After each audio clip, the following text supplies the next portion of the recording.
سلام علیکم دوستان. امروز ما درباره شخصی معلومات میدهیم که این شخص سیتی فلیچر میباشد.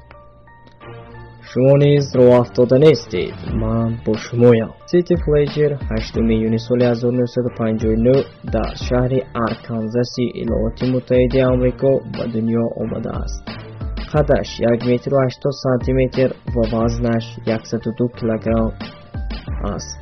پاورلیفتر، اکتور، ویدیو بلاگر، موتیواتور و 3 کراته چمپیون جهان اوید به برداشتن شتانگ و بیسپس می باشد.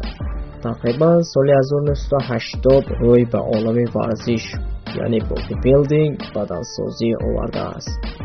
سال 2005 دلش را از سبب به ترتیب خوراک‌ها را استعمال کردنش جراحی کردند و با سال 2017 روزی از روزها دلش از کار میبراید و حس میکند که گویا روحش جانش را ترک کرده باشد و هوشش میرود. او را به بیمارخانه میبرند. باز دلش را جراحی میکنند. پس از جراحی از آن همانجا فلیچر به خود میگوید یا من یا آرزویم و باز به خود میگوید این بیماریان سد راه من شده نمیتواند و او بعد از آنی که به خانه می آید ویدیو بلاگ هایش را سر می کند و از آن همان دور همه او را همچون موتیواتور و ورزشگری به همتا می شناسند و حال و احوال خود را به نمار گرفته راه به سوی آرزویش را طی می کرد.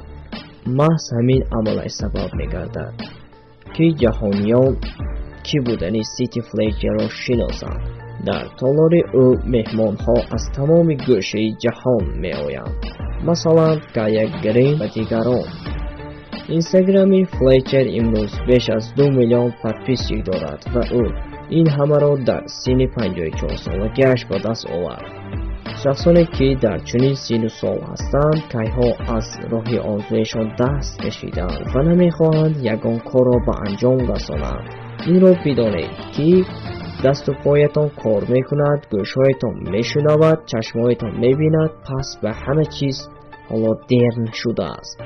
میدانید دوستان، من از آدمان این گپ را بسیار میشنوم که میگویند من کارم را کسبم را دوست میدارم و من هیچگاه ندیدم که کسی به مثل فلیچر شغلش را دوست داشته باشد.